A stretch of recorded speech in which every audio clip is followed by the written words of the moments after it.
আসসালামু আলাইকুম। আপনার স্থান কি মানুষের হৃদয়ে হবে নাকি আপনি ঘৃণার পাত্র হবেন? এটা আপনার কর্ম নির্ধারণ করবে। আপনার যদি কর্ম ভালো হয়, আপনার কর্ম যদি সুকর্ম হয়, তাহলে আপনি মানুষের হৃদয়ে স্থান করে নিবেন। আর যদি আপনার কর্ম খারাপ হয়, আপনার কুকর্ম হয় কর্মটা, তাহলে আপনি ঘৃণার পাত্র হবেন। মানুষের অভিশাপ নিয়ে বাঁচতে হবে, মানুষের ঘৃণা নিয়ে বেঁচে থাকতে হবে যতদিন পৃথিবীতে বেঁচে থাকবেন। এর বাহিরে অন্য কোনো পথ নেই, অন্য কোনো জীবন নেই। দুইটাই আছে, সৎকর্ম, ভালো কর্ম, সুকর্ম করলে আপনি মানুষের ভালোবাসা পাবেন, মানুষের দোয়া পাবেন, আবেগ থাকবে আপনার প্রতি মানুষের। এই অনুভূতি কোনোদিন নষ্ট হবে না। এই আবেগ, অনুভূতি, ভালোবাসা চিরকাল থাকবে একেবারে। আপনি হয়তো পৃথিবীর থেকে বিদায় নেবেন, কিন্তু আপনার কথা মানুষের হৃদয় স্বর্ণাক্ষরে লেখা থাকবে। ইতিহাসে শুধু লেখা থাকবে না, মানুষের হৃদয়ে স্থান করে নিতে হবে। নিতে পারবেন আপনার কর্ম দিয়ে।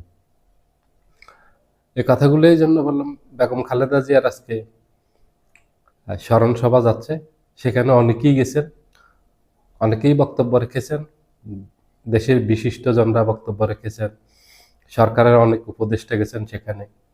আসিফ নজরুল একটা বক্তব্য দিয়েছেন, বেশ আলোচিত সে বক্তব্যটা সেখানে, যে এক নেত্রী মানুষের হৃদয়ে, আরেক নেত্রী মাতৃভূমি থেকে বিতাড়িত। একজন মানুষের হৃদয়ে আরেকজন হচ্ছে দেশ থেকে আজকে বিতাড়িত। বেগম খালেদা জিয়া সারা জীবন উনি রাজনীতি করছেন, মানুষের জন্য রাজনীতি করছেন, এবং উনি কোনো হিংসা প্রতিহিংসা রাজনীতি করেননি। উনি সমাজে ঘৃণা তৈরি করেননি। উনি খুব পরিচ্ছন্ন রাজনীতিবিদ ছিলেন, যার কারণে উনি জীবিত থাকতে যেভাবে মানুষের ভালোবাসা পেয়েছেন, যে সম্মান পেয়েছেন জীবিত থাকতে, ঠিক মৃত্যুর সময় একই সম্মান ভালোবাসা নিয়ে উনি পৃথিবীর থেকে বিদায় নিলেন। দেখেন কর্মের ফল কি। আর শেখ হাসিনা উনি যে কর্ম করছেন গত 17 বছরের শাসনে, ওনার অতীত জীবন যদি বাধা দেন, আপনি শুধু 17 বছরের হিসাব করেন, তাহলে দেখেন দুজনের পার্থক্য কোথায়। আজকে শেখ হাসিনা কোথায়, আজকে বেগম খালেদা জিয়া কোথায়। আজকে শেখ হাসিনা দেশ থেকে বিতাড়িত হয়ে, নিজের জন্মভূমি থেকে বিতাড়িত হয়ে আজকে দিল্লিতে আত্মগোপনে আছেন। উনি প্রকাশ্যে আসতে পারেন না, আজকে প্রকাশ্যে জীবনযাপন উনি করতে পারেন না।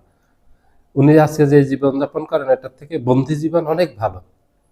এর থেকে আপনি কারাগারে থাকবেন, এটা অনেক ভালো। আপনার সাথে অনেককে সাক্ষাৎ করতে পারবে, অনেককে দেখতে পাবেন, আপনার আপনজন, আপনার ভালোবাসার মানুষ যারা আছে, তারা কারাগারে গিয়ে আপনার সাথে সাক্ষাৎ করতে পারবে। কিন্তু আজকে শেখ হাসিনা যেখানে আছে, সেখানে কেউ শেখ হাসিনার সাক্ষাৎ পায় না। শেখ হাসিনার 2টা সন্তান আর শেখ হাসিনার বোন রেহানা ব্যতীত আর কেউ তার সাথে সাক্ষাৎ করতে পারে না। তাহলে কোনো নেতাকর্মী সাক্ষাৎ করতে পারে না। এটা বন্দি জীবনের থেকেও তো খারাপ জীবন। এবং এটা আরো খারাপ হলো এই জন্য, কারণ উনি ঘৃণার জীবন যাপন করতেছেন, উনি অভিশাপের জীবন যাপন করতেছেন। এই জীবন থেকে মৃত্যু অনেক শ্রেয়।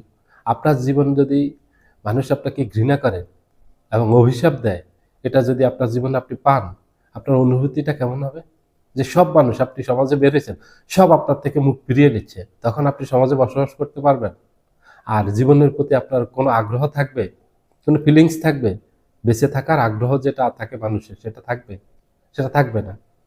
কারণ মানুষের এত ঘৃণা, এত অভিশাপ, এত বিরক্তি, এগুলি নিয়ে জীবনযাপন করা খুবই কষ্টকর, যার আত্মসম্মান বোধ আছে।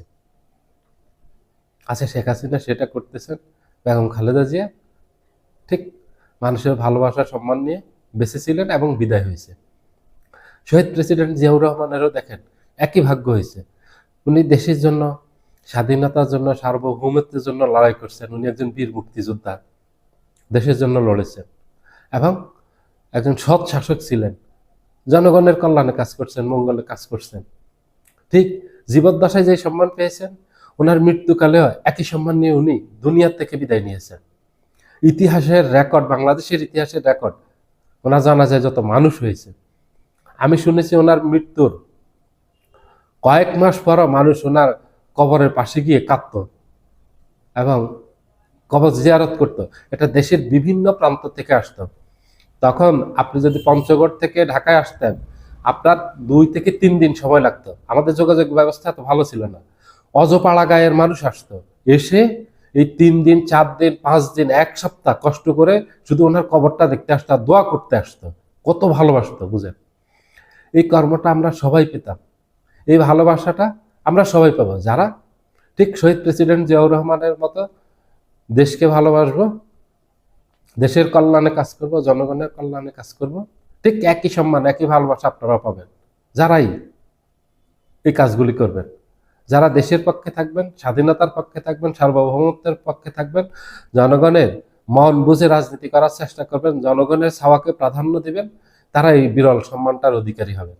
আর নাহলে এই সম্মানটা কেউ পাবেন না, কারণ এটা আপনাকে অর্জন করে নিতে হবে আপনার কর্মের মাধ্যমে।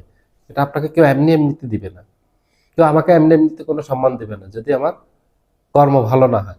আমার কর্মের মাধ্যমে এগুলি অর্জন করতে হবে, যে কারণে এটা কর্মের মাধ্যমে অর্জন করতে হবে। এবার কর্ম যদি ভালো হয় তাহলে সেটা সম্মানের হবে, আর কর্ম খারাপ হলে সেটা খুবই অপমানের হবে, সেটা খুব ঘৃণার হবে, সেটা মানুষের বোঝা হয়ে থাকতে হবে সমাজে।